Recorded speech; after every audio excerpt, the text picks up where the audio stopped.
Quand on commence à faire du SEO, on se lance directement dans la recherche de mots-clés, mais malheureusement, la plupart d'entre nous ne savons pas par où commencer, ce qu'il faut faire au tout début. Et c'est ce que je vous explique dans cette nouvelle vidéo. Apprendre, pratique facilement, avec plaisir, prendre l'habitude d'être rentable avec MyBoutique. Alors pour cette nouvelle vidéo, je vais découvrir avec vous un nouvel outil. D'habitude, je conseille d'utiliser l'outil MindMeister, mais j'ai découvert, je ne sais pas si on dit comme ça, je crois qu'on dit MindMeister, enfin bref. Mais là, en mettant à jour ma formation Maîtrise-toi SEO, ma formation SEO complète, j'ai découvert ce nouvel outil qui lui est gratuit. Donc un outil de quoi? Un outil de mind map. Vous allez voir tout de suite qu'est-ce que c'est. Donc ce nouvel outil-là s'appelle xmind.ai. Je vous le mets en description de cette vidéo. Et il va nous permettre de nous organiser dans notre recherche. Parce qu'avoir une liste de mots-clés, c'est bien, mais le plus important, la chose qui est très très importante, c'est être organisé dans sa gestion des mots-clés. Donc, vous allez voir à quoi ça ressemble. Donc là, quand j'arrive sur l'outil, j'appuie sur New Map et ensuite sur Blank Map pour partir de zéro. Imaginons que j'ai une boutique de cookies. Donc boutique en ligne, boutique en ligne de cookies. Je l'écris au milieu pour me rappeler constamment qu'il s'agit de mon sujet principal. Ça, je vais supprimer. Et donc, je ne sais pas du tout me servir de l'outil, mais je vais découvrir avec vous. Voilà, donc c'est assez facile, je pense. C'est quoi la différence avec ça? Il n'y en a pas, je crois. Topic, subtopic. Hop, est-ce que je peux le mettre dans ça? Non, ça ne fonctionne pas.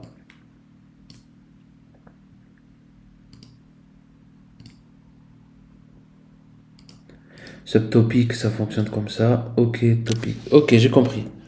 Donc pour mettre quelque chose dans un topic, il faut appuyer sur subtopic juste ici. J'ai compris. Donc on peut se lancer dans l'explication. Quand vous démarrez la recherche de mots-clés, l'élément central par lequel vous devez commencer, ça n'est pas votre page d'accueil. Aujourd'hui, on ne va pas faire de recherche de mots-clés. Je ne vais pas partir dans un cas pratique. C'est pas l'idée, ça ne va pas vous aider à comprendre mieux ce dont je suis en train de vous parler. Parce que ça va me faire aller sur l'outil de recherche de mots-clés. Et du coup, ça va allonger la vidéo. Donc, je préfère la faire en deux parties. D'abord, je vous explique l'idée principale, comment on va faire de la recherche de mots-clés. Et dans une prochaine vidéo, je partirai d'un cas pratique et je me servirai de cet outil-là. Donc, vous avez compris. Un mind map, c'est ça. C'est un élément central avec des petites bulles qui vont permettre d'expliquer un sujet. Donc pour faire notre recherche de mots-clés, ce dont on part à la base, c'est tout ce qu'on vend. Donc ici, vous allez lister tout ce que vous vendez. Par exemple, moi, cookies aux pépites de chocolat. Cookies aux pépites de chocolat blanc. Qu'est-ce que je peux inventer après? J'avais dit que je faisais pas un cas pratique, mais c'est quasi un cas pratique là en fait finalement. Mais là c'est vraiment pour que vous compreniez l'idée. Je veux pas partir. Là c'est des trucs inventés quoi. C'est pas des réels sujets. Donc imaginons après que je vende un cookie au chocolat. Donc ce que vous allez faire, vous, c'est ensuite créer un groupe qui va s'appeler éléments payants. Donc, il va comprendre tout ce que vous payez. Ouais, mais ça, après, ouais. Du coup, l'outil de MindMap, il est un peu rustre pour ça. Vous voyez, j'aurais dû commencer par éléments payants et rentrer toutes les choses à l'intérieur. Là.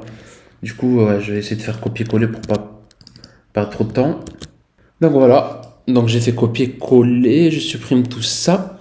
Et là, on peut voir que j'ai tous les éléments payants. Donc, par exemple, si vous êtes une boutique en ligne, vous allez lister vraiment tous les produits qu'il y a sur votre site, même les packs de produits. Si vous êtes un prestataire de service, vous allez lister tous vos services. Et la suite, ça va être de lister tous vos éléments gratuits. C'est pas normal si vous n'en avez pas à l'heure actuelle, parce que si vous voulez, les gens, quand ils vont arriver sur votre site, il faut bien leur faire quelque chose. Et l'idée de seulement leur faire acheter ou sinon ils se barrent de votre site, c'est pas le top quoi, ça va pas marcher. Donc l'idée c'est de proposer quelque chose de gratuit un e-book, une promo, quelque chose d'un peu plus innovant peut-être, un rendez-vous téléphonique gratuit ou quelque chose d'autre. Et tous ces éléments-là que vous allez proposer, il faut les lister là, dans éléments gratuits. Vous allez comprendre après pourquoi. Donc je vais faire des subtopics. Moi je vais imaginer que je fais un e-book 17 recettes de cookies sans gluten. Après je peux aussi proposer une promo de moins 15% pour les nouveaux clients. L'idée, c'est qu'avec tous les éléments gratuits, on va capturer soit du numéro de de la coordonnée de manière générale, soit du numéro de téléphone ou de l'email. Donc là, ces deux, c'est plutôt pas mal. Donc je mettrai ça sur le blog, ça un peu partout sur le site. Vous voyez que pour l'instant, je n'ai pas du tout parlé de mots-clés. Donc quand vous démarrez une recherche de mots-clés, c'est ce qu'il faut faire. Là, on s'en fiche du mot-clé. Pour mes cookies aux pépites de chocolat, on va les chercher dans un second temps. Parce que, quoi qu'il en soit, je le vends, ce produit. Donc le point de départ, c'est pas le mot-clé, c'est les produits que je commercialise. Si mon business est déjà en ligne, bien évidemment. Parce qu'après, si mon business n'est pas en ligne et que je suis dans l'optique plutôt d'aller chercher des nouveaux produits, l'approche sera vraiment différente. Donc une fois qu'on a listé tous les éléments payants et les éléments gratuits, ce qu'on va faire, c'est qu'on va lister les caractéristiques de nos produits. Donc qu'est-ce que c'est les caractéristiques de nos produits? Ça va être par exemple pour les pépites de chocolat, on va voir pépites de chocolat. Non, je vais plutôt rentrer caractéristiques, vous allez comprendre pourquoi après. Et donc là, on est sur de la pépite de chocolat. On va être... bon, il s'agit aussi d'un gâteau sucré. Il s'agit aussi ça peut être un dessert. Ça peut être aussi un cadeau, un cookie. Si c'est des cookies un peu plus premium, hein, bien sûr, on va pas acheter un cookie à... Sans dénigrer les magasins, on va pas acheter un cookie à Aldi et l'offrir. Enfin, voilà, après bon. C'est un autre sujet, j'ai envie de vous dire. Donc vous avez compris l'idée. On liste toutes les caractéristiques. Ensuite, on va lister tous les bénéfices du produit. Ça sert à quoi de manger un cookie aux pépites de chocolat? On peut se faire plaisir. On peut... Pourquoi j'écris premium là? Ah, parce que c'est un cookie premium. On peut se faire plaisir, on peut faire un cadeau. On peut aussi acheter en plus grosse quantité des cookies pour préparer un événement.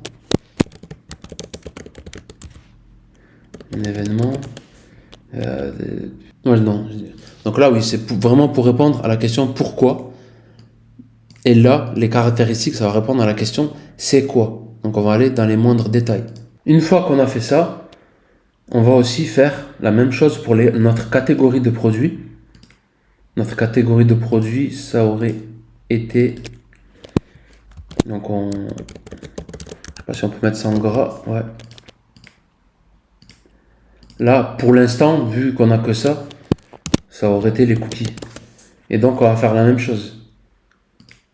On va lister les caractéristiques et les bénéfices des cookies de manière générale. Ça d'ailleurs, on aurait pu le mettre spécifiquement pour la catégorie parce qu'après, je vais vous dire, les bénéfices d'acheter des cookies, c'est les mêmes pour tous, quoi.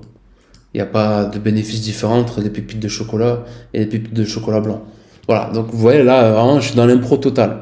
Mais c'est pour que vous compreniez l'idée. En fait, c'est pas pour vous faire un cas pratique. Là, c'est pas du tout bosser mon idée. Mais dans la prochaine vidéo, ça le sera. Donc, là, une fois qu'on a fait ça, on a fait les caractéristiques et les bénéfices des produits et de nos catégories de produits si on a une boutique en ligne.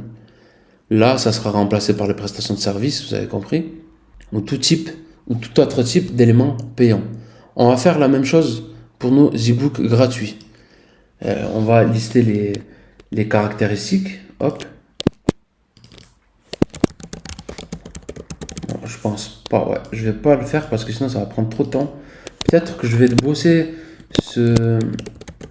cette idée-là et je vais venir à vous la prochaine fois avec quelque chose de beaucoup plus travaillé, comme ça je connaîtrais le sujet, ce serait pas mal.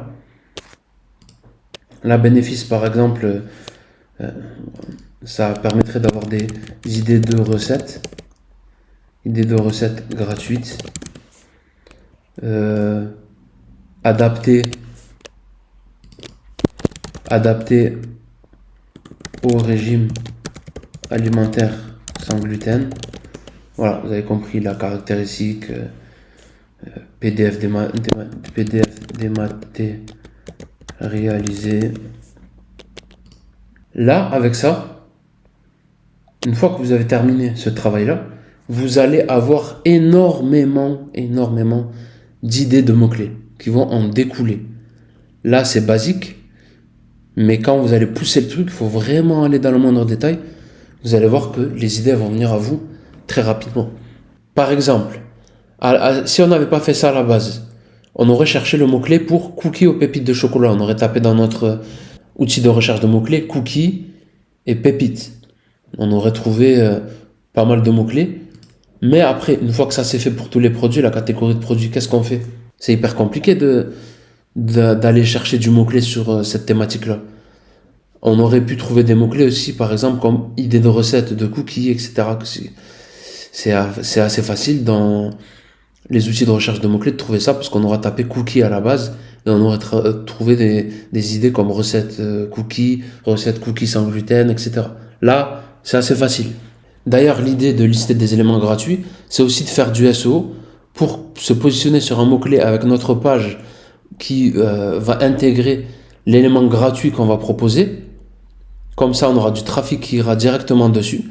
Et sur différents contenus qu'on va créer sur notre blog, entre autres, on va pouvoir aussi envoyer du trafic sur cette page-là, enfin, du trafic, des backlinks aussi, enfin, des backlinks, des liens internes plutôt, enfin, je veux pas rentrer dans la technique là, mais en gros, on va chercher des idées de recettes de cookies, on va en rédiger, et sur les contenus qu'on va créer, les recettes, on enverra un lien, on appelle ça un lien interne, vers la page qui présente notre ebook, mais aussi sur cette page-là, on mettra un pop-up, on intégrera dans l'article un élément pour capturer les emails des personnes, etc., etc. Vous avez compris pourquoi on va lister cet élément gratuit. La stratégie, c'est de capturer des coordonnées pour ensuite les travailler par email et en bout de chaîne, leur vendre quelque chose. Parce qu'il faut savoir que la plupart des internautes qui vont passer sur votre site internet, ils vont arriver, ils vont consulter votre contenu, ils vont se barrer. Ils ne vont pas acheter, même si vous mettez ça en place. Mais l'idée, c'est de réduire le nombre de personnes qui va s'enfuir de votre site, qui va quitter votre site sans rien faire. Donc ça, c'est un peu une manière de rattraper les gens pour pouvoir leur vendre en bout de chaîne.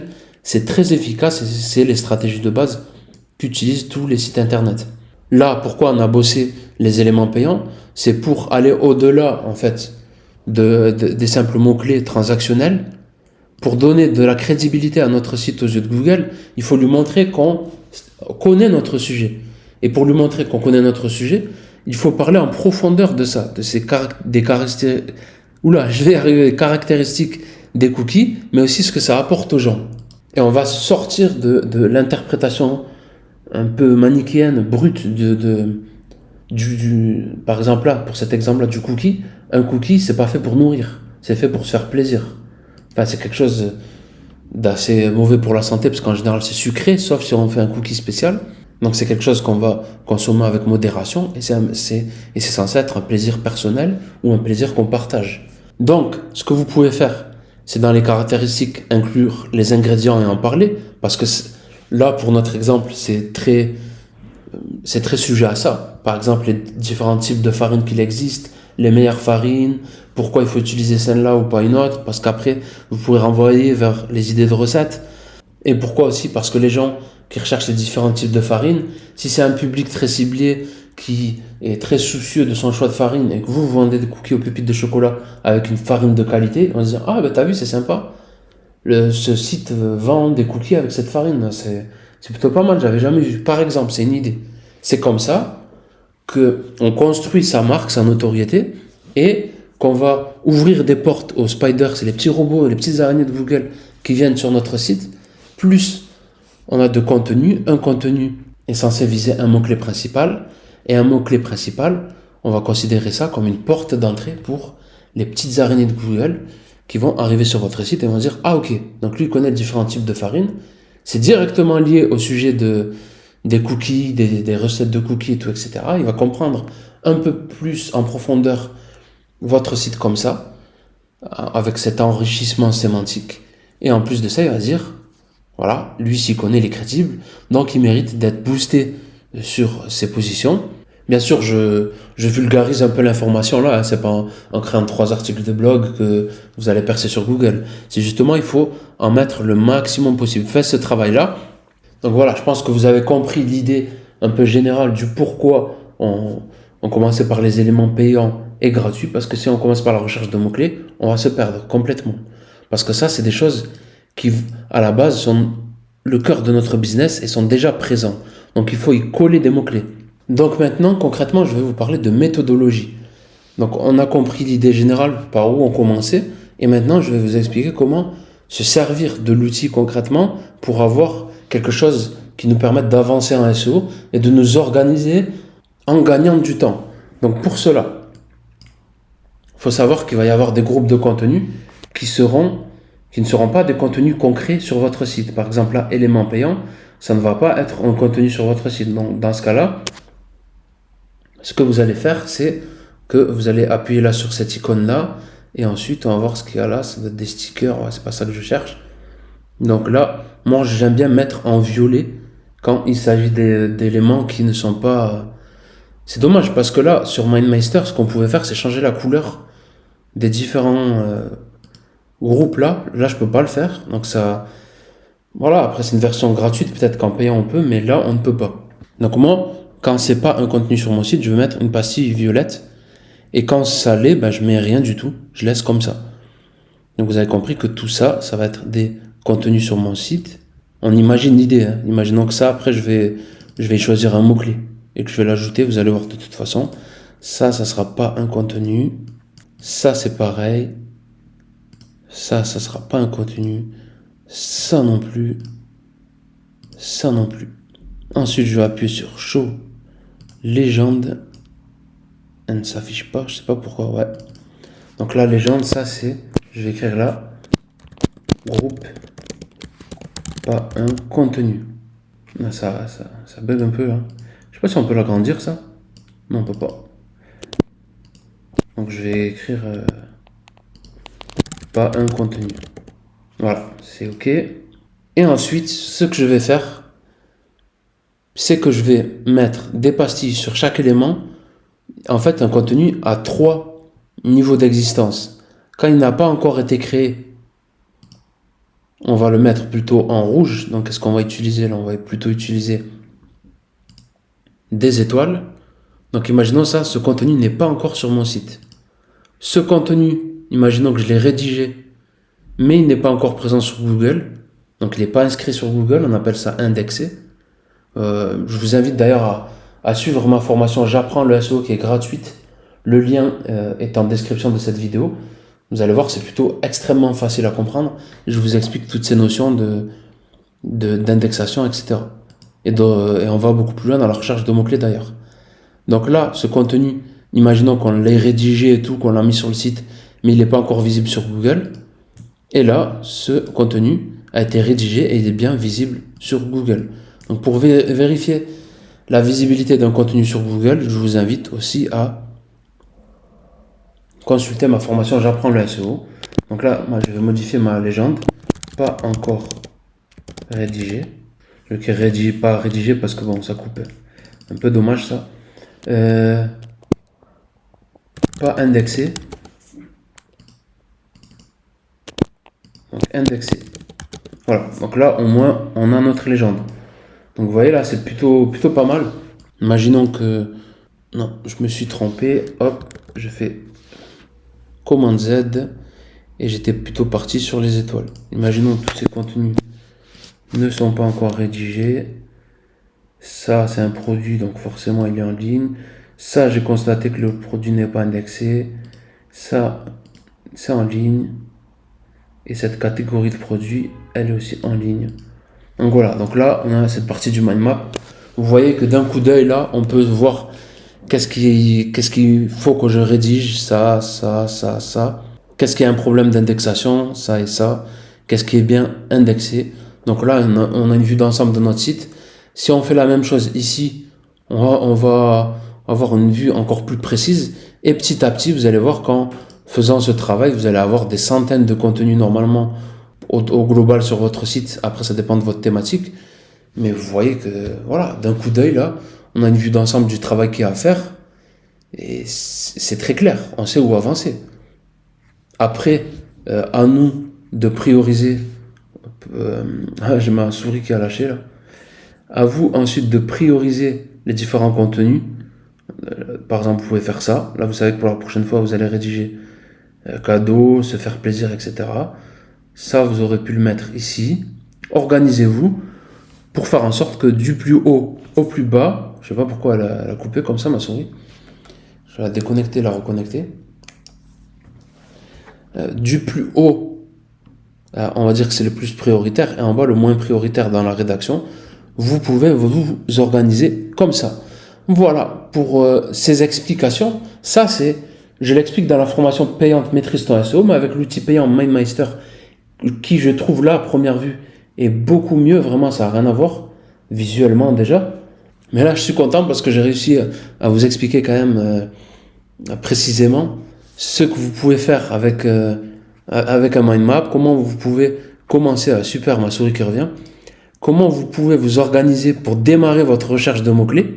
Dans la prochaine vidéo, on va voir un cas pratique pour voir exactement comment je vais classer mes différents mots-clés dans caractéristiques, bénéfices, comment je vais mettre les étoiles et tout, etc. Donc, je vous invite à vous abonner si c'est pas déjà fait et également à liker la vidéo.